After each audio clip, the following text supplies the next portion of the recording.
Wow. That's right. Hold the fork and love.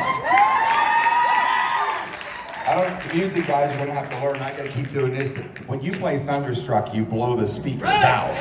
Whoever runs music, when you play Thunderstruck, you blow the speakers out. You never turn that dial on when Patriot Streetfighter's coming on stage. That will never happen, all right? There's a reason for that. There's a reason for that. That's right, absolutely.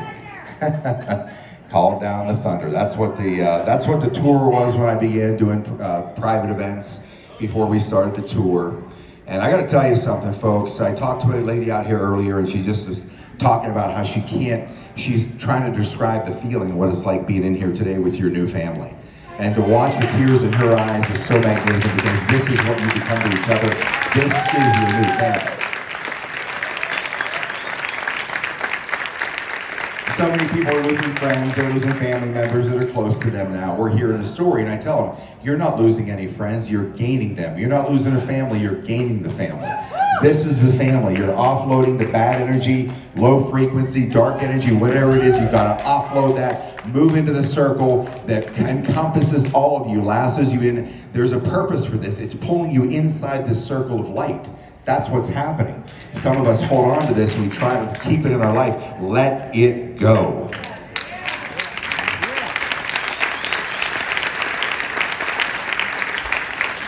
So I have to say that I always really look at the stage because I've got prescription reading glasses. It's blurry here. So I have two problems. I can't really see the edge very well and I never know where this leg's gonna land. I know it's there, I can't feel it, I know there's pressure on it, but I have to think about when I walk. There was a day where I just walked like anybody else, but you know, after being drug out of that grave and you know, having to rebuild me like a cyborg and things don't work and there's still paralysis there, you can't see it. I mean, I look like I can walk. So here's me normally whenever I'm walking, I get up in the morning after an hour or two, so I walk like this a little bit and it takes a couple hours before, unless I see a cute girl, then I'm just like, no problem. Boom. I'm healed. So I'm gonna tell you a little bit about that story, but I gotta tell you something that's more important and more special. We have an event today that gets pulled together by this political firebrand. I call him the Black Patriot Streetfighter. Matt Miller, unbelievable. Where is Matt? Where is Matt? Unbelievable.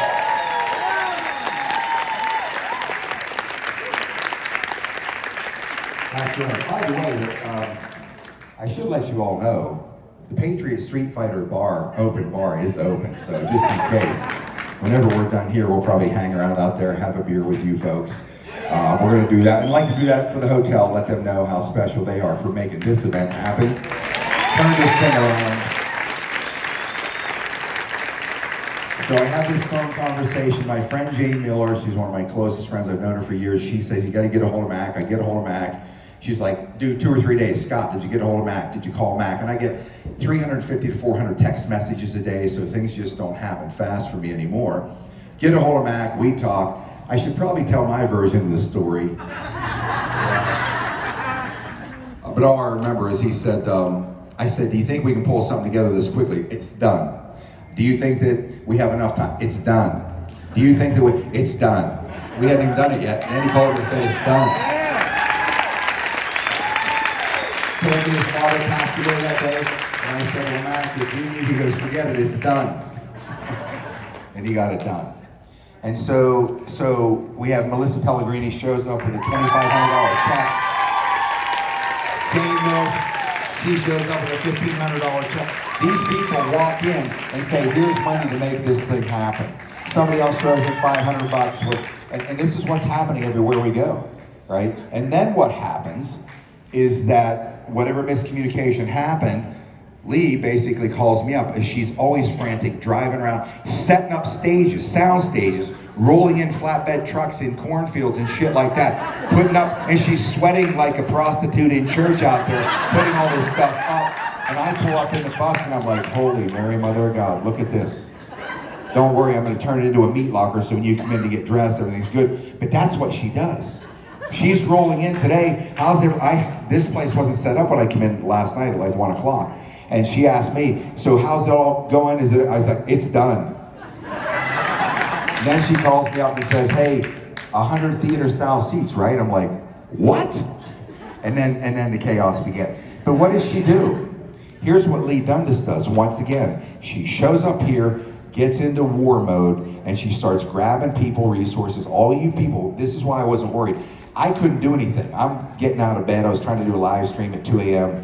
And again, you know, this leg here is 1.5 inches shorter than the other one because it's been busted so badly and all this other. You know the dog you used to see walking down the street when you were a kid? And it was like jackknifed, its ass was out to the side and walked that way? You're like, what the hell happened to that dog? Well, that's kind of how I am. So when I walk, I gotta really think to make myself look like, and in the morning when my feet hit the ground, it's, you know, I walk around in my house with one sneaker on. You know, Goldilocks calls me Whitefoot. So I don't move very fast, and I'm thinking, holy shit, what am I gonna do? Here's Lee again. I don't know, she found a telephone booth, popped out, has a cape on, buzzing around like a hornet, and gets all this shit set up, and I walk in, I'm like, there's Patriot Streetfighters everywhere. It's incredible. No excuses, get the job done. Truly. That lady.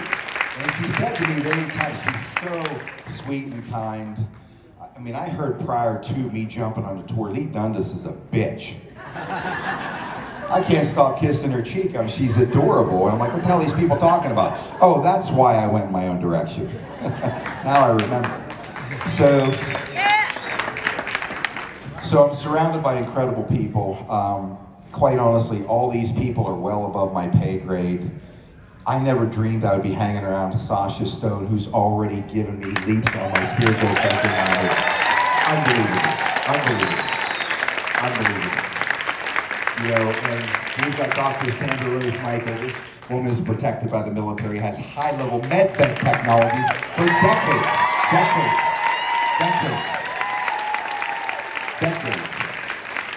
You know, and of course you got Mac, you know what he's about, and then Joey flies in, he's gonna MC, and what can I say? How can I stand on a stage with people like this? I mean, I was backstage looking around for my speech, and then I'm listening to Joey, like, he stole my fork and speech. That's what it is.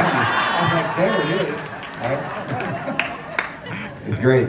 I'm gonna tell you right now, I never write speeches, I just, whatever comes out of me, sometimes we regret it, I just let it come out of me.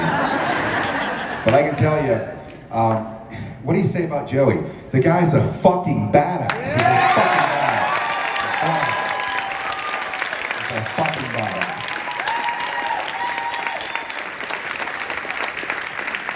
So I'm here listening to this.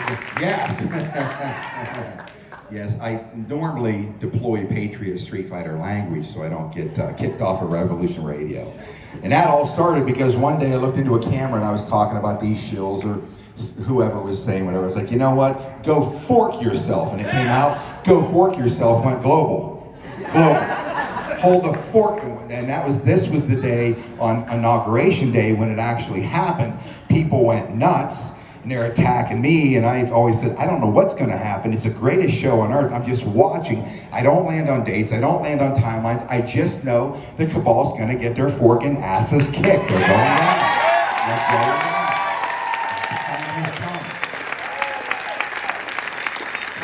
How do I know they're going down? Because I say they're going down.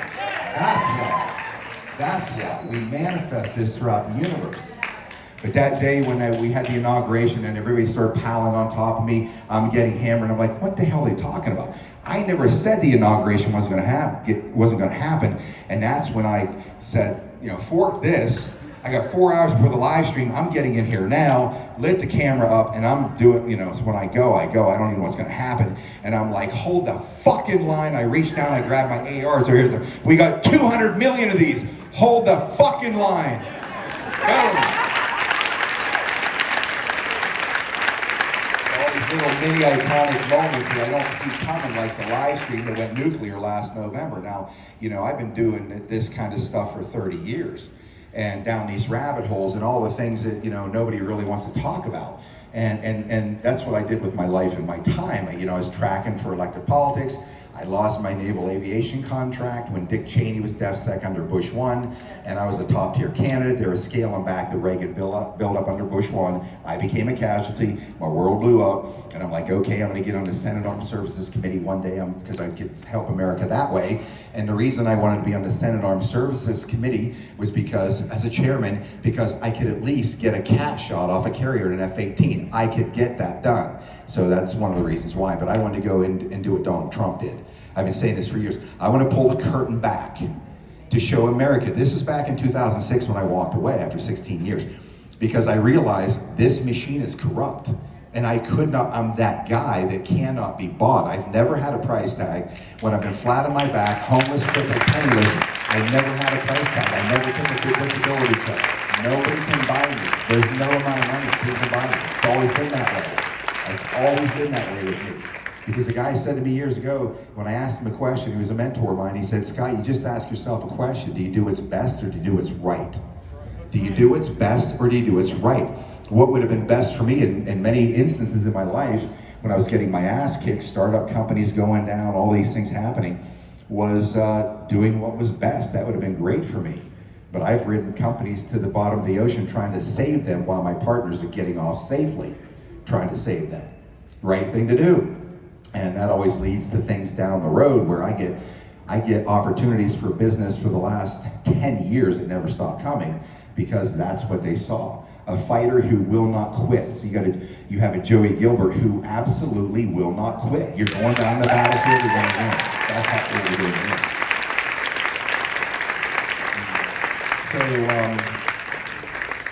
So I can tell you that this whole Patriot Streetfighter thing that happened, you know, when this went nuclear and people started saying he's deep state, nobody comes up like a meteor, you know, in 90 days we got 150,000 followers on YouTube and it's blowing up, and I'm like, I don't know what's going on. This guy, Ron Partain back here, that handles the Patriot Streetfighter gear, he calls me up after this thing blew up. The sky opened up, it's raining, people like trying to grab at me, and somehow he got through to me through a friend. I said, I'll talk to him. After a live stream, he says to me, I called him after I did a live stream. He was so gracious for me calling him back. And he just says, my friend, I'm just gonna kiss your ass for 10 minutes. I was like, well, this guy definitely has my attention. He said, Scott, I've been doing YouTube for 15 years. I know everybody out there. That's all I do, you know. And he said, I haven't had TV forever. And he said, I'm just telling you, you have no idea what's about to hit you. What the hell are you talking about? He goes, look, and he said all these niceties I'm not going to repeat, but he goes, bro, he always says, bro, you know, and he says, bro, I'm just telling you. I'm like, okay. And he started talking about it. He goes, you know what? He said, I watched that video and then I binge watched you for 2 straight days. And I'm thinking, what does he look like? How does he walk? What's, you know, you start thinking, okay, what does this mean? But he said, I went and looked at your Twitter profile, and at the bottom of that Twitter profile bio, it said Q Patriot Streetfighter. He goes, bro, you need to drop the Q because you're the fucking Patriot Streetfighter. I was like, oh, okay. I'm just following the guy's lead. We start talking about a t-shirt because he does these kind of things in business. I'm like, do you think people will actually buy a t-shirt with Streetfighter on it? He goes, bro, and he says whatever he says. So that is what helps fuel this war. You people have helped fuel that. I've taken not 1 penny from Patriot Streetfighter gear. We've done $1 million in 5 months. In 5 months. And I tell people, are you fucking kidding me? You have no affiliate marketing. You have nothing out there.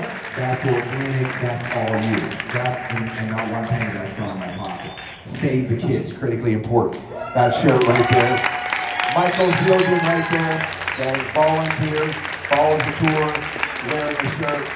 I have these videos, these shills, these trolls, jumping. How much money is that going to the kids that are being saved? How much, all this bullshit. And I'm like, you know what? First of all, go fork yourself. Second of all, what are you doing to help alert the world that this is happening, human trafficking? Since we launched that, Save the Kids, putting the tunnels on the back, the map, all that kind of stuff, there's not one design house in the country or the world, there's not one big box retailer out there anywhere in the world that has put anything like that on a t-shirt to get the world to know what the hell's happening. We did it at Patriot Streetfighter, and now it's enormous movement.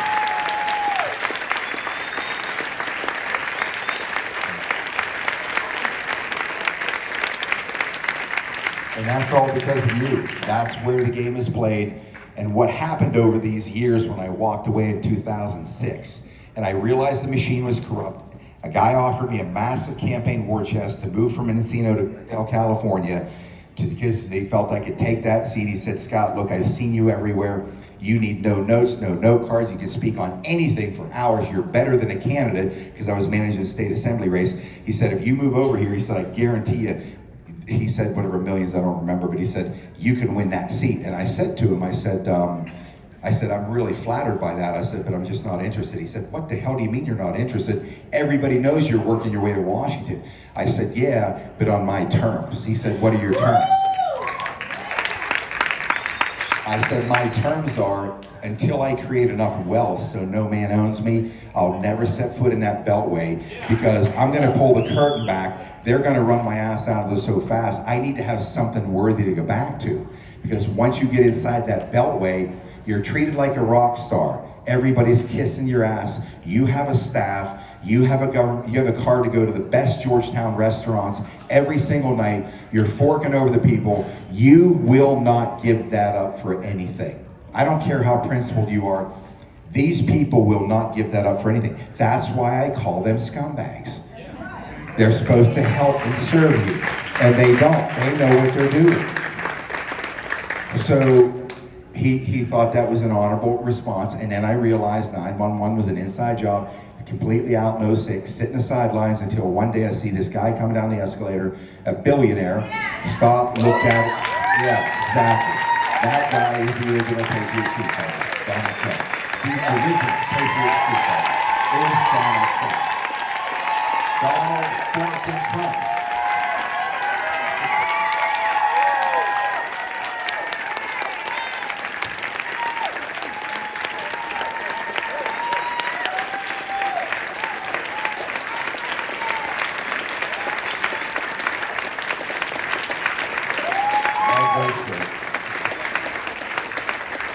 So I saw this speech, I saw him start making his speech, and I was indifferent. I walked by us, and I just stopped in front of the TV by chance. I saw him making this speech, and in 5 minutes, I'm just mesmerized. I was like, holy shit. I grabbed my phone, I started texting people around the country. Whatever you're doing, stop right now, because you're gonna see the Republican candidate and a landslide president. I went to Facebook. I started being vocal again after 9 years on the sidelines. I got pounded for 18 months by my Republican friends, mind you, say like Ted Cruz. And I explained to them, you don't understand. This is why this guy automatically wins, and here's why these other people can't. They finally came around. Of course, he wins, and I rescinded. I'm not a guy that gloats. I just disappear again. The insanity's off the charts, and I'm thinking, you know, these people, I don't want to be around this energy, and this is a mistake. I don't want to be around this energy. And then they deployed their weapons of Antifa and BLM. And I sat and watched this bullshit. Cities burning down, scumbag, criminal, cabal-controlled mayors and DAs facilitating this bullshit. And when I just kept watching, when is it gonna turn? What are they gonna do? And one day I blew a gasket. And I was like, fork this. I said, fuck this. I'm gonna get back in. I don't know how. I'm gonna call my friend John Bolenbaugh, big oil whistleblower, Revolution Radio, talk to those people. Do they want any shows, whatever? I had a conversation with some people overseas, did an hour interview, and they're like, you can do whatever you want, name it what you want. You got free latitude. Don't say fork, they said. The other thing. So I started this show. It's gonna be on human consciousness, spiritual ascension. The first day, it turned on into this high-octane, full-throttle truth hammer, calling the Bushes forking scumbag, drug traffickers, child traffickers, gun runners, scumbags, and I live in Dallas. They're scumbags, and it never stopped. And I tried the next week to bring it back into human consciousness, spiritual ascension. Next week, boom, and I got a sick thing in my stomach. I'm like, shit, they're gonna throw me off Resolution Radio. I asked the guys, I said, no, you're doing great. You're kicking ass. All the hosts watch you. And I'm like, but my mom wouldn't like to hear me like this. So I do another show, and I'm like, I got it set up. I did everything I was talking about your quantum physics, which is my passion. And here we go. And boom, I'm calling somebody a forking scumbag, and it's just 2 hours every week. 2 hours every week, right? Every week. Yeah, exactly. I have so much fucking material. There's so many scumbags in DC, in the state legislature, in cities, they're freaking everywhere. Joey would say that, fucking everywhere. They're everywhere. What a target-rich environment. So then I do a live stream to calm people down 1 week after the election. I had my life. I'd put a video up. I'd take a radio show. I'd put a rolling narrative off of Google, like, who's this scumbag? George Bush. Go find George Bush as a Satanist. Pull that picture down. Makes him look bad. He's got horns. And I just did that. And 12 hours, I created a video of these attack goofy shit, like, so people laugh at them. Look, they're scumbag idiots. So I was getting like 1,000 views on that YouTube channel, just uploading. This video, the nuclear video, here's what's going on, folks. Calm down. It's a military operation. Patriots in control. 344,000 views in like 12 days. And here's YouTube. Targeted, boom, McKay, get him! Down, and it starts. And I'm like, you took it down? Fork you, boom, another channel. Right? What do we do? Build it back up to 138,000 in like 10 days. I don't know these numbers. I know they're ridiculous, but I don't follow YouTube. I had no idea. So what do? They take it down like, what? Fork you. Here's Patriot Streetfighter 3. We're at Patriot Streetfighter 15 right now. So,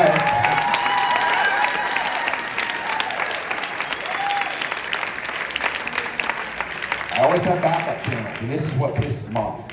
I taught my army. I taught my army, look, these ice holes are coming again. Here's Patriot Streetfighter 4. Start subscribing, get ready, right? So we would get that up to like 40,000 subscribers, not one single video. No content. I wanted to get 100,000 subscribers on a channel, and as sometimes you see me flip out on Susan Wojcicki, CEO, and I'll pull around in front of the camera and go, Susan Wojcicki, 100,000 on this channel, fork you. I didn't get to 100, but I did it at 40. And I know I'm asking to be thrown off because I taunt them. I tell them, I call her out by name. Why? Why do I call them scumbags? They are because they are, right? And that's on a Sunday. That's a nice word for me, scumbag. Because I want you people to understand that the reverence we have for the criminal political class in this country at all levels, these people are working against the best for humanity. Every one of them. Why? If they go into anywhere in this political structure and they're not hated, if they're not a disruptor, we already know this country is it's on a glide path to take us to the bottom. We know that. Now, all these years that these people say, vote for me. Tea Party was 2010, we took back the House, or was it 12, I forget which. I don't give a shit anymore about these people or those events. But so here they are. I'm drawing the line right here. I won't back up on the budget bill that comes up. First vote is what happens with these Tea Party Republicans. It's like 83 of them. An amazing turnaround. I thought the 94 revolution, when we took the House, Republicans took the House for the first time in like 70 years. 52 seats in the House, 12 in the Senate. Blew me away. They blew this away, the Republicans, in 2010 when that happened. I never saw it coming. I didn't see it coming. All these Tea Party Republicans, vote for me, I'm not gonna back up, I'm for the people, no more budget busting spending. The very first vote that these bastards voted on when they were sworn in the House was that budget, and out of 83, 67 of these scumbags voted for that budget busting bill. And I said, it's over. It is over. We're done. So what happens? I heard people telling me, calling me up, saying we're going to send a postcard to our new House member, let them know that we don't like it. I said, fork that. Send them a card that says, enjoy your next 2 years because your ass is gone. We're recruiting somebody else. See, if these people don't do what they tell you, when they one time, get them out. Get them the hell out. Because you're going to repeat it over and over and over and over and over again.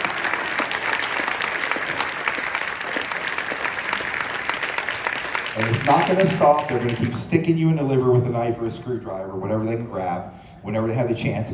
Because any of these people that are going into, I think there should be right now, I'm going to be called an ice hole by a lot of politicians, right? I'm not worried about making enemies anymore. I don't really care if they like me or not. But, and believe me, they're going to be enemies. There's a couple right here in Las Vegas that live here, and they're not here today. They've asked to come on my show. They want me to do this, this, and this. And I don't see them in the house. I don't see them in the house. Okay, I said before, Patriot Streetfighter is a smoke-out operation. We're going to find out who's who. We're going to find out who's playing for humanity and who's not. You want to come on my radio show and you want the Patriot Streetfighter to recruit his army to come out and support you, and you won't come here and support the Patriot Streetfighter? What the fuck are you thinking? What are you thinking? You think this is a game? You think I'm going to travel around these 3 trained killers that cost a fortune because it's a great time? You think I'm coming out into the open and taunting these scumbags to try to get me? Because if they're going to get me, they're going to get me. I can't do anything about that. If that's supposed to be that way in my universe, then that's the way it's supposed to be. I'm okay with that. I'm not worried about that. I don't have that fear. Sasha explained it. You don't have that fear because there is a temporal bubble. Those who are here to turn this ship around, get it going in our direction, we are not afraid. We are not afraid. We're not afraid.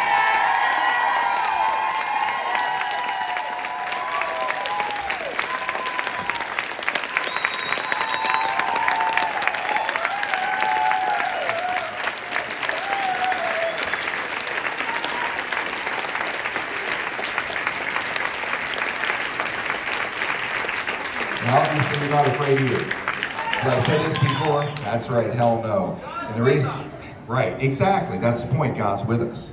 This is a spiritual battle. It's not political, it's not economic, it's not even philosophical, although we believe it is to a degree. This is a spiritual battle. God's not going to hand this over to Satan as long as you continue to stand up and fight. You have to be in the fight, folks. You got to be in the fight. And somebody said, what do I do to get in a fight? What you do to get in a fight is anything. When you come to a fork in the road, what do? You take it. You take it. Left or right? Right. It doesn't matter.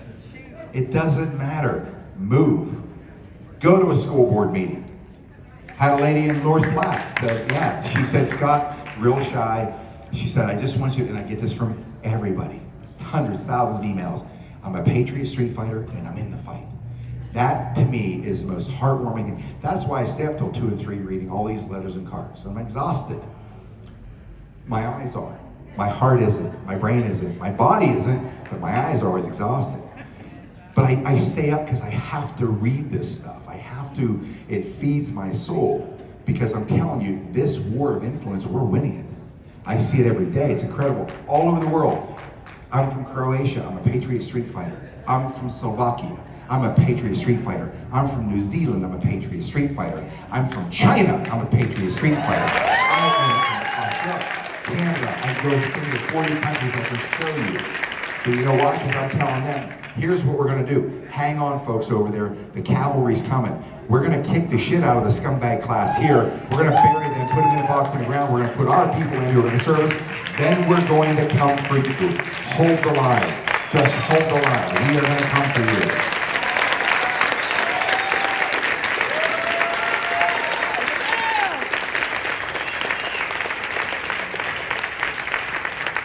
And you know what? It just takes the effort. She says, I'm a Patriot Streetfighter, Scott. And I just want to tell you, I'm in the fight.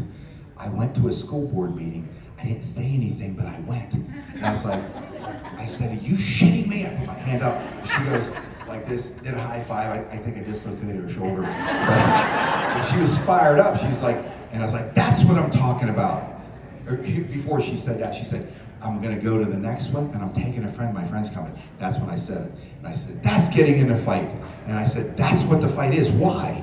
Because she's gonna go to another school board meeting and then another and another. She's gonna listen to this bullshit from these knuckleheads that don't do anything in a community prior to, because if they did, they'd have life experience, business experience, they'd have something philosophical to offer the world, and they would be doing things to help the school system and the kids, but they never do. Listen to enough of this bullshit, even this meek, mild-mannered girl, lady would say, you know what?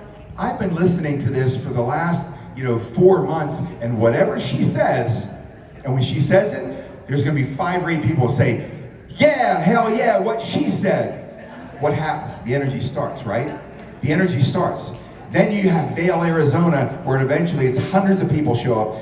People that are pissed off about this mask bullshit. They overrun them. They don't have to touch them. This energy, this force is coming at them. It's banging at them. It's everybody's energy. They're pissed off. And what do these people do? What do they always do?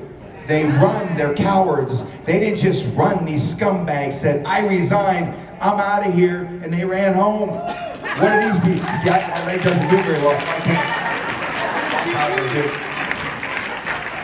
If I run, you say, what the hell, got a stroke, or what the hell happened to him? That's why these guys say, hey, when we tell you to move, you need to move. I'm like, trust me, we're not moving fast, bro. You're gonna drag my ass. But these people cave in. And here's the thing, Antifa, BLM. You know when I went after them, and I saw these people, okay, I'm being kind, these people, black hoods, they've got their backpacks, they got their skateboard as a weapon, right?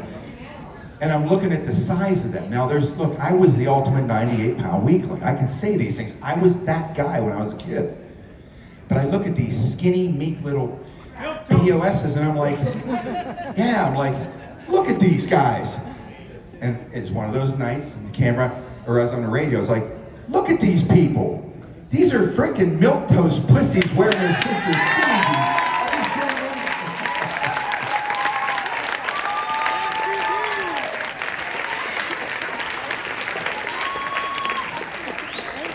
So now I get these emails, somebody wants to tell me something or say, Scott, I had a lady say, Scott, I want to tell you something, but I don't want you to think I'm an MTP. I'm like, what the hell's an MTP? I was like, oh, milquetoast pussy.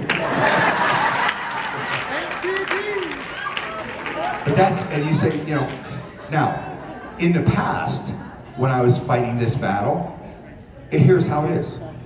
The economic policies that are coming out of Washington, D.C. are creating undue weight on the middle classes of America, and it's really slowing their upward trajectory in life on many fronts, right? That's political bullshit, right? That's what it is. Now I just say, that's forking bullshit, and you're an idiot. Who's gonna believe that? And these people will say this shit over and over and over, and what do? We're gonna go ahead and pull a vote because they're a Republican. If you're a Democrat, well, these people will vote for the ass end of a rhino that's put on the road for 3 days dead if there's a D on the thing.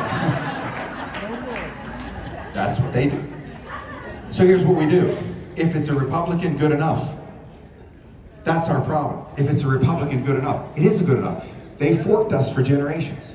It was the Bush machine that took all of our industry to China to shift the axis of power to China to get the adrenochrome machine in China rolling to the speed that it is today, that now is sucking our kids right up in a massive vortex. Republicans, they're liars. The GOP, right? I'm going to tell you flat out, do not give the Republican National Committee money until they prove to you they're using it well. Find a candidate like McKay and start pumping in his campaign. Find candidates that will fight. Find scrappy people like this guy. In fact, when I heard Joey, I thought got up on stage. I can't believe I didn't trip, fall, just be hugging on his shoes, kissing him. He's going to run for governor.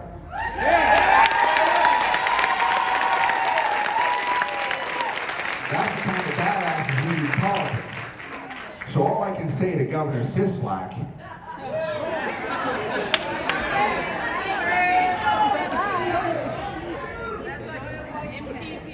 well, this milquetoast pussy, you just walked into the crosshairs of the Patriot Streetfighter.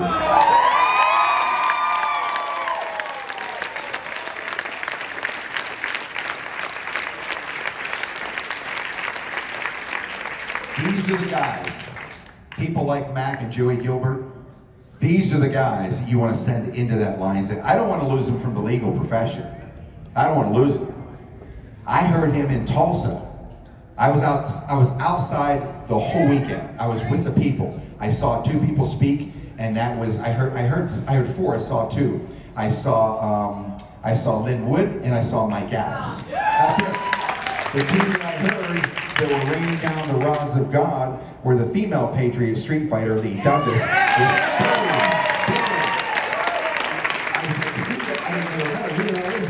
Then I heard Joey, then I met him backstage, and here's what he's saying. I know we're in Vegas, so I can get off the Patriot Streetfighter language. He goes, we're in a church. These motherfuckers, and he's like, and I'm like backing up. I was like, holy shit. I'm thinking, we're in a church. He goes, he's fuck this and this, and he's doing this. I was like, shit, man, I'm in love with this guy. I just kept pumping gas on him, keep talking, and he's like, boom, boom, boom.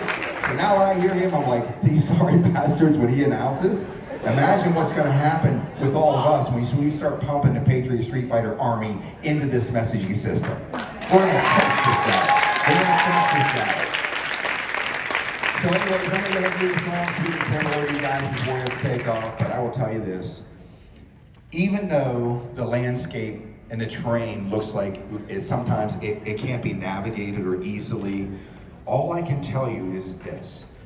And the experience that's come through my life, anything that's happened that in my life should not have happened, anything good or any little league home runs we've had, things like that in life, they should not have happened. I should be on a stage today. I was in a grave nearly, I was cashing out one day, laying face down on a road. I let a Harley Davidson slammed it into the side of a van at 50 miles an hour while I laid it down to try to slow the impact. It blew me apart. That frame and the engine hit first, and everything kept going. Destroyed the van, bent it in half, destroyed my bike. Everything's destroyed, including me. So when I had that moment when I was cashing out on that stage, on that road, looking over the red fence, and recognizing that I'm not breathing, so some weird stuff's going on, I realized it, and now I know this is it, I'm gonna die. And it was a great experience because I rectified that, I reconciled that this is how it's gonna go. You're gonna stop breathing, I'm not breathing, so in about 40 seconds, you're gonna pass out, and everything is okay.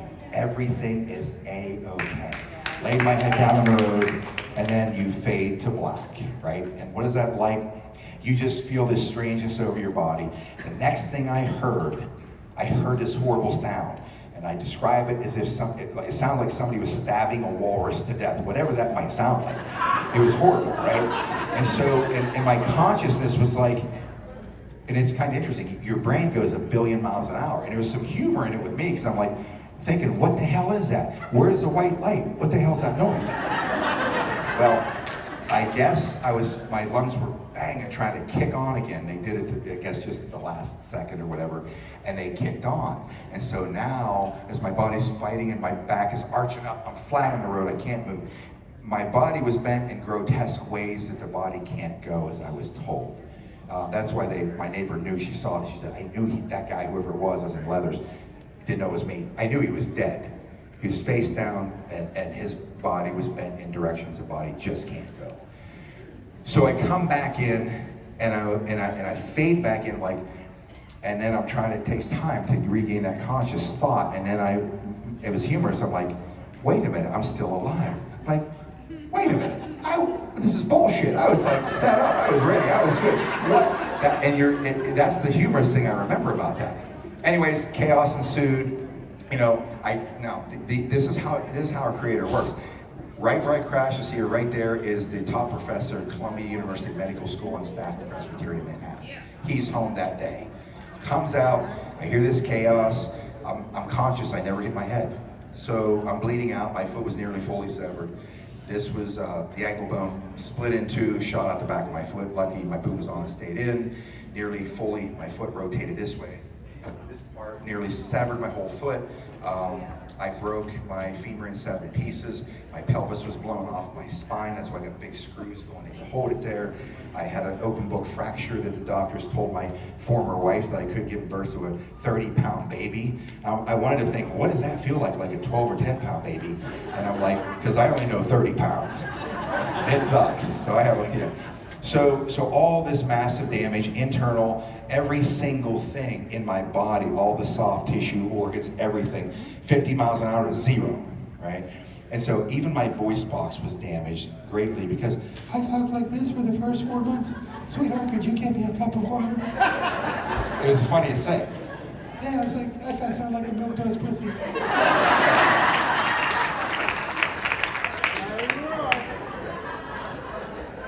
So, anyways, I'm gonna fast forward as we end this, but there's a message that I want you to understand and how I know we win, because we say we are. So when I'm laying in this trauma center and now I'm in a rehab hospital, I'm completely destroyed. I go from being a lifelong, all my adult life, I've been a high performance athlete. I'm destroyed completely. I'm in this shell, I'm in this wreckage, I'm trapped, I can't get out. First 48 hours, I watched the second hand on the clock after 11 days I was in a coma. They had to put all this metal, butcher me, and do all this stuff. I wake up, when I finally am conscious, I see all this, and hoses, wires coming out all over the place. I always look like a cyborg, and you're in there and you can't get out, and the pain is the most horrific thing you can imagine. As soon as they would walk in the door, at some point, I would know what was going to happen because I could watch my blood pressure. My resting heart rate was 125 beats a minute. It would go to 200. My blood pressure would go sky high because I knew they were coming in with these wedges. They were going to turn me. And when they were turning him, I was like this creaky picnic table, an old picnic table, and all the butchering they did on me and everything else. And when they would do it, they knew I was going to cry. Because when they would turn me over, I would grab this handle I'd have them give me a 3 count. 1, 2, 3, and they would turn me, and I'd grab this bar to hold myself. I always took this hand and I always put it on the ass of whatever nurse was right there. That's what I did. And they never said a word. And I think once, I'm not sure, I think once in all that pain I kind of went like this. I don't really remember. But I remember once this beautiful redheaded nurse, her name was Christy, and another one, were leaning over doing these things, and they were both there, and they were just, I'm crying like a little baby, crying, please hurry, please hurry. And I would watch tears drip off of their eyes right onto my sheet because they felt so bad because they saw this big man who was once strong and powerful, was probably 225 pounds. I come out of the rehab hospital at 165 pounds. And so I remember these things. And when this is building up in you, you're thinking it truly is over. But there was one point when my former wife was starting to talk about, oh no, what are we going to do, our future, whatever. She was a high-powered fashion designer. She had her whole life continued on. But she's asking me this question. At this point in time, I'm thinking, are you kidding me? Like now? But I just remember looking at her, and I've known her for decades. I was only married for a year. But I looked over at her, and I said, and this when it hit me, as I looked at her, I said, look, you know me. You've known me a long time. I don't know how. I do know how bad this is, which I really did. I didn't know about the paralysis and all that. I said, I don't know how, but I'm going to turn this into an asset. I don't know how, but I'm going to turn it into an asset. So we did, obviously, and so what I decided was no matter what they told me, it didn't matter. I wouldn't allow, I was listening, but I didn't hear them. They could tell me 95% of the people in the world with the gravity of these injuries, here's how it's going to be. You need to get in psychological counseling. You need to prepare for this. I'm like, psychological counseling? Half of you people are divorced. Marriage counselors, are you shitting me? Not only that, I've been studying quantum physics for 15 years. I'm like, I know how this conscious realm works. I'm going to apply that. I'm going to fight every day. Whatever the pain is, I have to ratchet it up times 10. Go to Warren Gym year after year on a bike. This leg's just riding. It was a hitchhiker. I don't care. I can feel it. I can feel it. It's just a hitchhiker. 18 months into it, it's a hitchhiker. And one day I was like, holy cow, I feel burning. Wait a minute, now I'm just imagining. Kept doing it. In the gym, doing all these exercises, I'd have to use one leg, but I would hold myself, do deep knee bends, holding on to stuff. All on one leg, I'm like, no, I can feel it, I can feel it. And then one day I felt a burn. And I just stayed after, year after year after year. Every single day, I was on disability. I was nearly starving, got 192, or I wasn't on disability, so I was nearly starving. I got an EBT card to keep feeding myself. A friend took me in, and every day was a war, every day, every day, every day. Because I was gonna show people, it's not the body. It is the heart, it is the mind, it is the human consciousness. If you can understand the quantum realm, you can do amazing things. And then when you understand that everything comes from conscious thought, we decide, not the circumstances, not a physical body, not a criminal power structure, not this scumbag class. We decide, we collectively think we're taking the world back. We're going to make the world stage here with the new age, the family age here. That's what we're going to bring in. That's what the Patriot Streetfighter movement is all about. That's why I am able to stand on the stage with people like these amazing, powerful minds and voices. And I'm totally honored by you. Thanks for being here today.